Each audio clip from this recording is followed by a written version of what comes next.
I think we started. I think I saw that the webinar had started. Yep. Yes. Thank you. Okay, I would like to call the Policy Committee of the Portland Board of Public Education to order. It is Monday, January 12th, 2026. We are meeting in an online format. My name is Maya Lena, and I'm the chair of the Policy Committee. Tonight we have with us committee members Yusra Ali and Ali. And I would love the staff to go ahead and introduce themselves, and we can start with Dr. Atkinson-Duino. Hello, I'm Angela Atkinson-Duina, the Assistant Superintendent of Elementary Schools.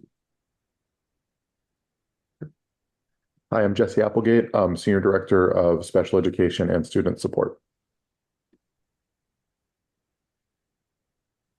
Kathy. Kathleen Ball, District Coordinator for Chapter 104 Programming. Thank you so much. And for those joining us, Dr. Atkinson-Duina, Chair Lentz is in the attendees room, I think. Oh, there we go. Dr. Warren is unable to join us tonight as she's presenting with the Finance Committee, which is running at the same time as us. And so we have Dr. Atkinson-Duina that will be helping us run the meeting tonight. Let's see if I can. So I just promoted Oh, great. Sarah to panelist. Thank you so much. Doesn't seem to have picked up there. Okay, well, Board Chair Lentz will be joining us momentarily, hopefully. There she is. Tonight we will be discussing two policies. One is a new policy to the district, and we have not discussed it yet. It's policy ECC, which is temperature standards. And this is in reference to extreme temperatures and creating a policy for that to have in our district. And the other is one that we talked about last meeting, which is policy IHBB, gifted students. And we will hear from Jesse Applegate and Kathy Ball about that as well. So, And Chair Lena, I just want to let you know I do see one attendee in the. oh yes. Okay, so let me see. Is there any public comment tonight? If you would like to give public comment, I would ask you to raise your Zoom hand.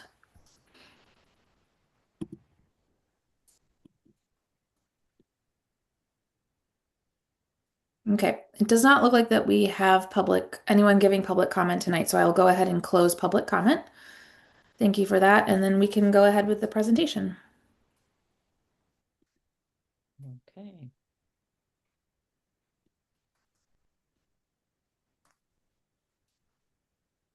So you already reviewed the two policies that you are reviewing.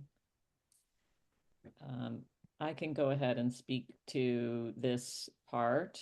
A new state law requires every district to establish a temperature standards policy. So state law now requires that all school boards adopt and implement a written policy establishing standards for minimum and maximum temperatures for school buildings. The draft policy shared here tonight was developed by Drummond Woodsum based on guidance from the Maine Department of Education in keeping with the law. We are developing updated procedures to align with the policy. Prior to the passage of this law, we had already developed internal guidance on extreme heat conditions. This is being adapted as we develop new procedures and they are provided as background for this discussion.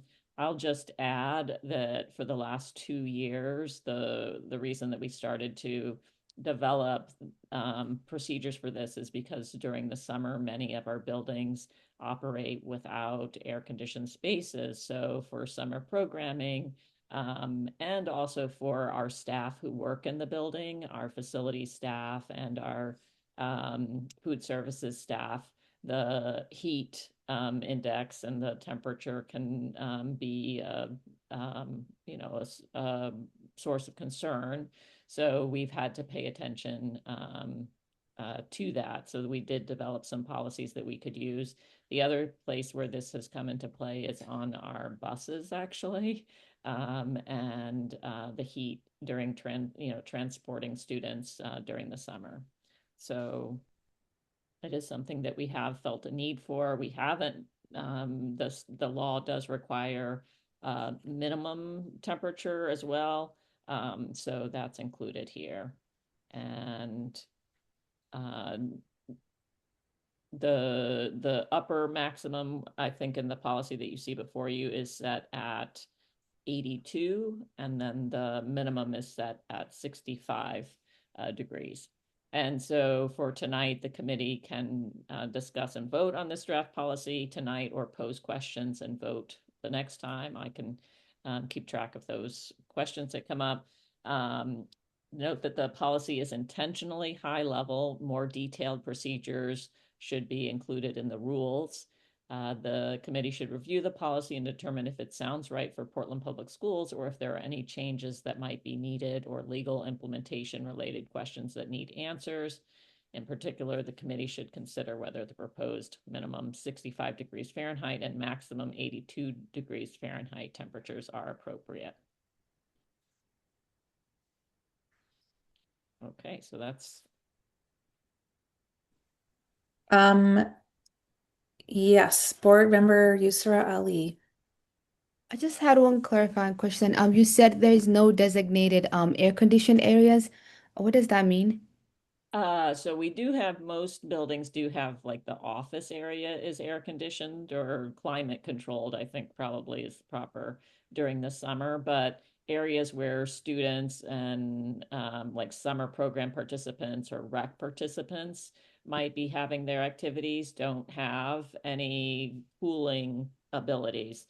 So there are some spaces in our buildings that can get quite hot. They weren't, if you were a school building out in Arizona, they would come with like full climate controlled. But in Maine, we haven't seen that need. I think as climate changes, that may be something that schools in our area have to start considering. My next question is like the buildings are different. Some are bigger, smaller, some have better heating and cooling. So where will that discussion sit? And sometimes 65 degrees might not be warm at one school because it's just big, or there's a cracked window, whatever it might be. Will there be more of the procedure than, yeah. So this is really like, what do we do whenever it hits these temperatures? So for instance, in the summer, if we were worried about getting to 82 degrees or to unsafe temperatures, the guidance talks about making sure that students and employees are taking breaks, are drinking water, that they know where the cooling location is in their building. So we do make sure, like, even, for instance, our food services staff or our facility staff, that they know that if they were to start to feel unwell due to the heat, that, or before that, they can go to take a break in the cooling areas. For kids, we try and make sure that that our staff is aware not to be out in the like direct sun, to stay away out of the sun during those like 10 to 2 times. So if we know it's going to be a hot day, we try and make sure that students are getting outside in the morning. So we take some precautions that way. And then if a room or a place that we were using were to reach that maximum temperature of 82, we would have to move those students to another location, or we would have to cancel. That is something that schools have had to do, even in Maine, whenever they have reached those high temperatures. So in the same here, if it reached a minimum like below 65, we would have to look for other spaces where the activity could happen in their building, or we might ask facilities to do something different with the heat, or bring in additional, like, some heating. It would really depend, but it sets that limit to let us know when we need to take action. Thank you Right, so like much. what you said about heating in our big buildings. I mean, schools are notorious for being uneven in terms of, cold spots, warm spots, and I know our facilities team really does our best and our school to maintain that, but that is kind of the nature of our buildings. Thank you so much. I was wondering if you could, since you're sharing your screen, put the policy, recommended policy on the screen. Let's see I if was I'm, just sort of glancing through it, and it does say, that if it falls below 65, school personnel will begin taking measures to increase the temperature. So it's not like if we reach this temperature, then school's closed. So, and that's what you were referring to as getting into the rules and procedures. But I will pass it to Chair Lenz. She's got her hand up. and can you Oh. let me know, Maya, and are you able to see the temperature standards? Okay, great. I just had two questions. One, if we could just get a little bit of background on where those temperature came from. Was that like who is making that recommendation? Is that us, or is this like a best practice of these temperatures? I'm just curious, kind of like where we got those numbers. And then the second question I had is for, when you mentioned like summer rec programming or when another group is using our space, who becomes responsible for managing temperatures and making decisions about where youth are if we're renting the space? Thank you. So when the state created this law, they did direct the Maine Department of Education to provide guidance. So this guidance comes from them or for Drummond. I'm not sure that the state actually has produced guidance. I know that the 82 is, there are other states that have had this kind of similar policy. So for instance, I know 82 comes from or is the same that New York established as a guideline. So that, and whenever we for the past 2 summers have done this research to find out like what are the standards that states that have these kind of policies use, what is the standard that's used in a state where like ours that doesn't doesn't have a lot of climate control. So what are those standards? So that's where that has come. I'm not quite, I don't know about the 65, exactly where that, how they landed on that. But I know that that's where the 82, that's pretty common for, at least in our area, when states have set that.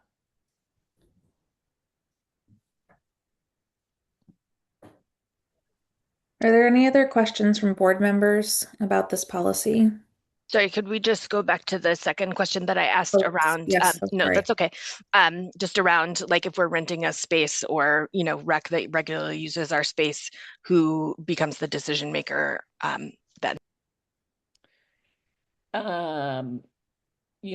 I think that's a good question. This is a Portland Public Schools policy, so we usually there are some places where they have different policies than we do. If it's a separate rec program, usually when it's our kids in there, we do try and coordinate on these kinds of things so that we are agreeing on that, and we certainly like keep them informed for any kind of cancellation or something like that. We work closely with them on that. I think it would be more, the summer programming, we would, we have the last 2 summers that we've had to pay attention to this anyway, and just align with them around like where are they going for their cooling spot, what are we going to do, what spaces do they have available. So we've tried to do that. I don't know if that gets at your question exactly, Sarah. I think some of your question you may want to get legal advice around like who actually, like, would we require them to follow this, or do they have some choice around setting their own temperature? Yeah, I do think that would be important to get clarity on. I know this says like students, staff, and visitors. Like, are visitors inclusive of renters? I just also think about, we have exercise classes, we have all kinds of, activities that come in. I think just having clarity on that would make sense. Mm-hmm.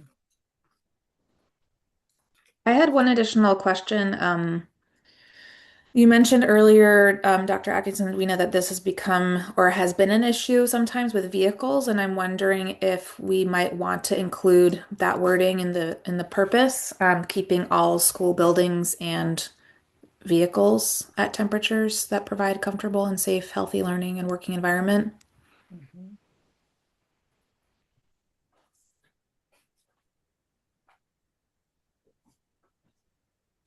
So those would be my questions. Yes, Chair Lenz, go ahead. Just on that same vein, like I just wonder, like, would this cover the transportation office, central office? Because those are district facilities, but not necessarily school buildings. So I think let's get clarity to make sure that, yeah, like I think if this is inclusive of all staff, then let's make sure that like the policy is written to cover all facilities. Mhm.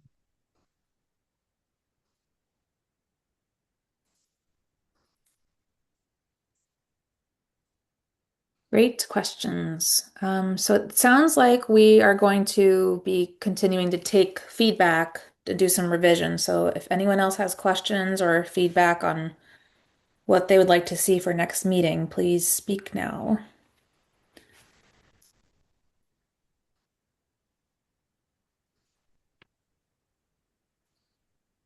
Okay, I think that probably covers it from the committee feedback on this policy. I don't, we're not going to vote on it, so I think we can probably move on to the next topic unless anyone else would like to share. Can I just read back to you the questions that I have Yes. and the feedback?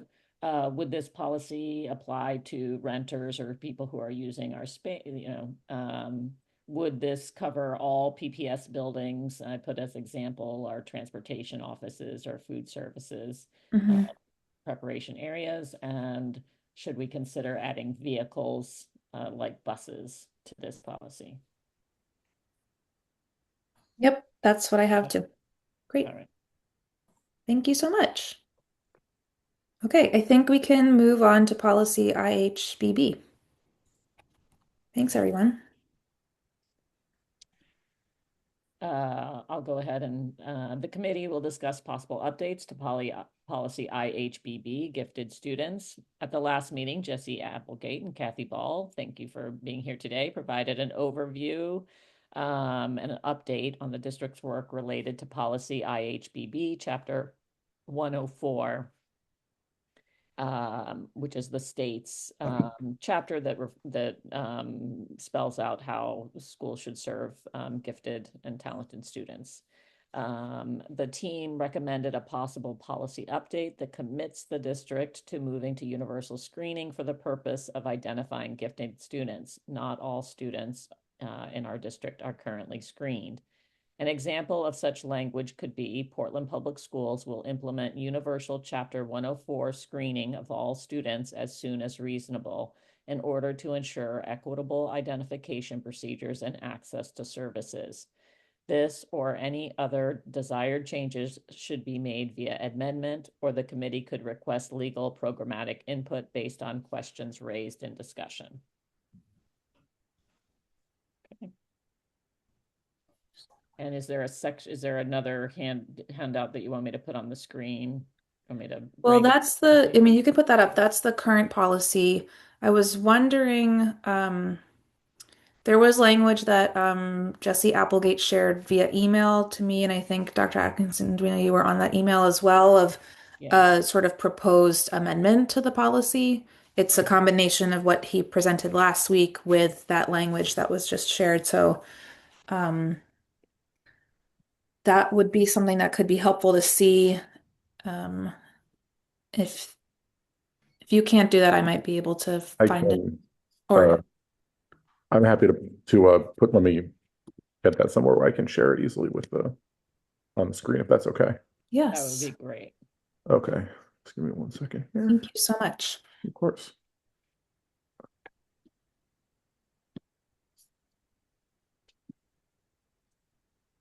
So while Jesse's doing that, I'll just go ahead and share. I think it sounds like staff and I mean myself, I can't speak for the other committee members because I don't remember exactly what you all said last time, but that we would like to move towards universal screening, but of course there would be budget implications with such a change.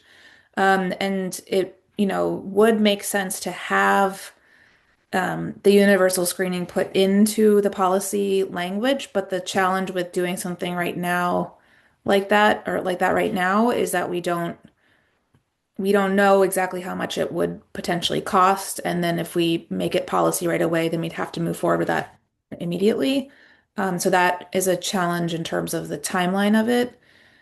So that's why the language says as soon as reasonable. So I don't know if anyone has any thoughts on that while we're looking at this. Angela, I don't know if Jesse wants to speak about this, but and we are in the process of universal screening for grade 5 at East End. And in the spring, we're going to be doing universal screening for grade 3 at East End. It's really a pilot program for us, and we certainly will need time to dive into that data to see what we see. What can we glean from universal screening? So I think that step has to happen as well as consideration, obviously, for budget. And then the second thing I would say is we can't manage any more students with the current staffing. So if we're going to universally screen, that's going to, I'm imagining that is going to increase a caseload for the district that 5 people are just not going to be able to manage. We're barely hanging on now. So I think it isn't just about the cost of the universal screening, but I think it's also the district programming as well. And staffing is included in that for me anyway. Yeah. Definitely. No, thank you, Kathy. I think I would just add to that. And Angela, I just shared a document with you that if you want to put up on the screen, it has the language that we were talking about. Okay. I would add to that yes, I think the way that the policy could be written as sort of as soon as reasonable, hopefully is going to account for what Kathy's saying in terms of looking at what it would take to really do that across all schools and make sure that we have the right resources in place. But I think a statement that this is where we want to move to would be good if would be a good thing to make now while we're updating the policy.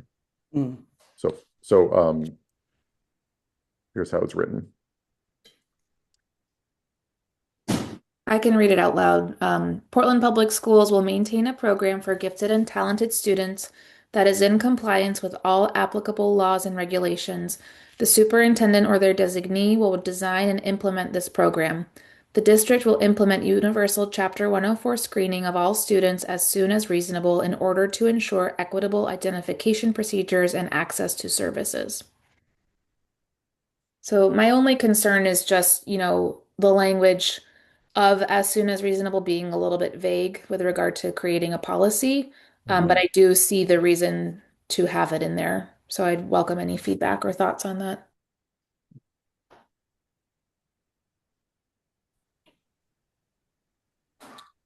Yes, Board Member Yusra Ali. Do we know currently what the budget implication would be for, I guess, having more capacity to do other grades? The screening, I mean. Want me to answer that, Jesse? Yeah, please do, Kathy. We have 455 fifth graders and 444 third graders. So if we were to screen all of them across the district and all elementary schools, the cost per screener is $13.75. So the cost just for the screener itself would be approximately $12,500. And I think we're still at a place where we'd have to think and well, part of what Kathy, I think you're saying we would learn from what we're currently doing is kind of the logistics of doing this, right? Because we'll look at doing it at one school and how that goes, and then we would see, well, with that, now we're applying it to all elementary schools. How would it all fit together? And what would be the additional cost in terms of people's time and things like that? So we will certainly want to share that with the board as we learn more. But I think that's the other cost that we have to consider that isn't as easy to quantify right now. This is just unrelated, but why is it like just the third and fifth grade? I heard you say at the beginning as well. And is this ever like why is it just this young age? Like I feel like it's just, anyways, why is it not like the middle schools? So that's a great question. Early on, back in 2012, 13, 14, during that time, we were screening in grades 3, 5, and 7. The superintendent or assistant superintendent at the time, superintendent recommended we cut out the middle school screening. Now, to be fair, it's not that we don't do any. I have asked both the middle school consultants, and they do this every year. It starts typically in January. We specifically look for, they meet with all the teams, and we specifically look for students who are new to the district, students who have not been tested prior,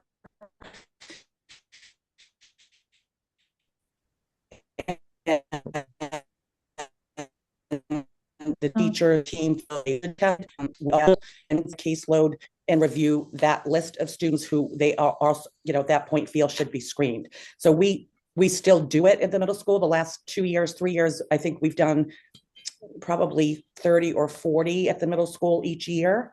So we sort of just make sure we don't miss anybody. And of course, also, just in addition to that, anytime a teacher or a team, anybody reaches out to us that they want to see a child screened and then fully COGAT tested, we always do that. It's not confined to just third and fifth grade. We just screened a whole bunch of students at Presumpscot, for example, that are in fourth grade. So we do them we call it an off-year screening, but our formal sort of district process is third and fifth grade, and then a smaller group in the middle school, and that can be sixth, seventh, or eighth grade. They meet with all 3 grade level teams and multilingual teachers, so it encompasses all 3 grade levels. Would it be possible to I'm sorry, I'm just saying things, but would it be possible to focus on the middle school and then do that smaller capacity at the elementary school? Like screen more in the fifth and seventh grade seventh and eighth, sixth, seventh, and eighth grade, and then at a smaller capacity at the fourth and fifth grade, maybe? Well, I think yeah, I mean, because we do the services from. Go ahead, Jesse. I'm sorry, I didn't mean to tell you. Because we do the services from fourth through eighth grade, I think if we're going to do the universal screening, we definitely want to screen all the kids as they enter that first year where they'd be eligible. It's an interesting point about when you do an additional screening, but I think we've done fifth grade because that's of course when kids are like preparing to go to the next level.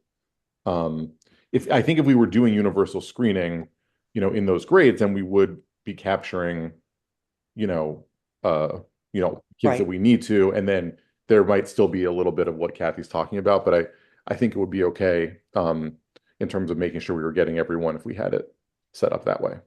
Okay. And in addition to that, to respond to your question too, we have a lot of our elementary school buildings with teachers in grades 1, 2, and 3 who are seeking our support for students that they feel need more than grade level content. That happens in all of our buildings pretty regularly as well. That's Kathy.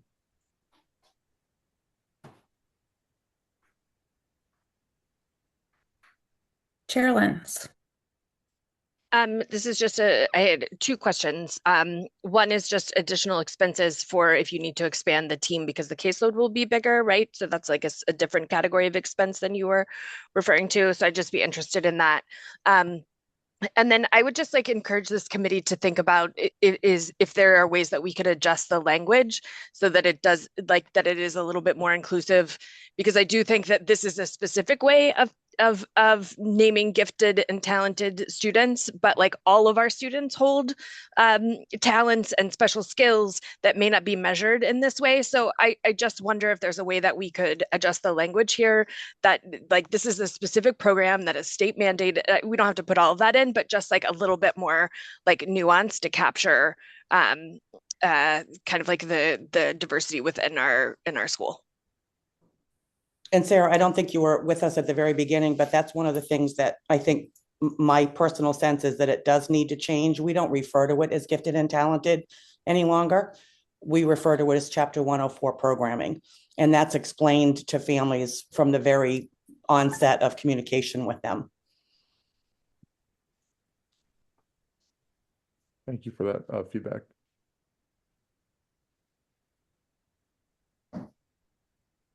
I'm trying to find the language from the main DOE on Chapter 104, and their link is broken because I was thinking that that would be helpful to read that out loud. But there is something that comes up from Google AI that, and this might speak to Chair Lentz's point. It says main law mandates that school districts provide gifted and talented programs for students needing differentiated education beyond the regular curriculum, typically identifying 3 to 5% of the student population with exceptional ability in areas like intellectual, academic, or artistic aptitude, with identification and program details governed by state rules and funded as essential programs.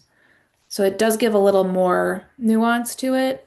It would be really helpful to see the language specifically from the DOE, because then we could match it. Maya, I'll see if I can find that Okay. for you. Thanks. I'm sure we have that in our archives. Yeah, of course. I also just feel like the last time I looked at it, it was it's very legal, right? And I do think that, like, you know, especially with like the language diversity in our district, and are so many multilingual learners who are not going to ace the testing in the same ways. And I know it's like multi-layered the way that we evaluate kids, but I just think that like there is, I think it probably, our definition may need to be more expansive than what the state of Maine says, is I guess what I'm getting at.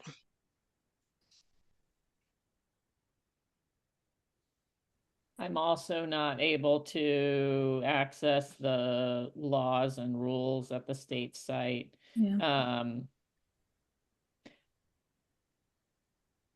And I think they have it under MTSS for accelerated learners at the state site right now, but their link is not for. Just as a starting point, Angela, I think I found another, we'll make sure to get the right thing and share it with everyone, but I did think I found a link that another district posted, so that's in the. Yes, that's Jesse, that's what I did as well. I was playing around with this earlier myself, and I was just looking at the document that I had started. And one of the sentences I had written was, recognizing that some students are gifted with unusual learning abilities and/or talents, Portland Public Schools shall provide accelerated learning opportunities for those students in compliance with applicable laws and regulations.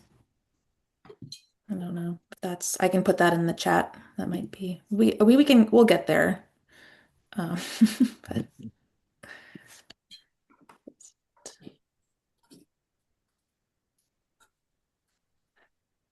Do you want me to share this document with you, Chair Lena? I don't know if you want to make the notes, some of your suggestions on this one that Jesse has. But, sure.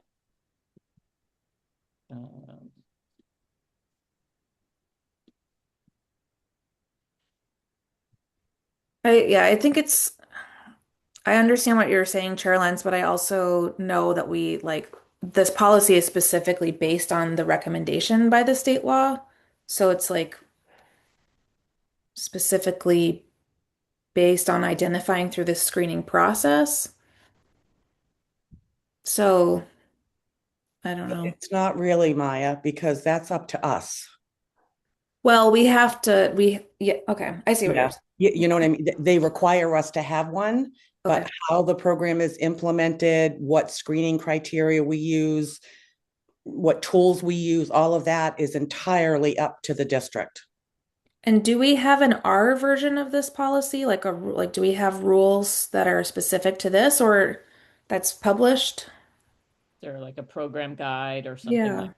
We, I worked with Grace probably 2 or 3 years ago because she wanted to update the website. I'm not sure it was ever done. Not sure it was ever finalized. That work did begin at that point. We have our own internal department documents, but not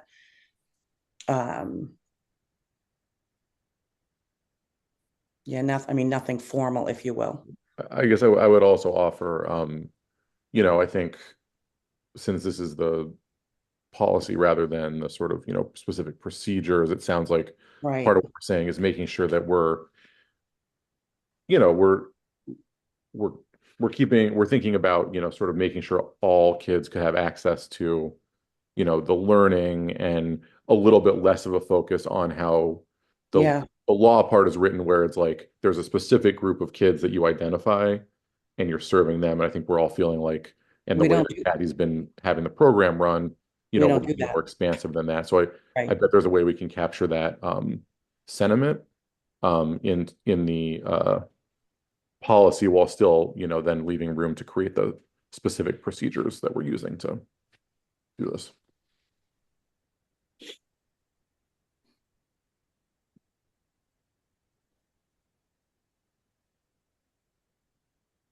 Okay.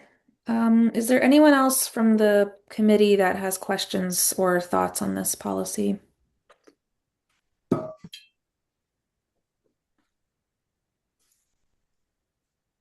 So it sounds to me like the next ask is revising it to be more expansive.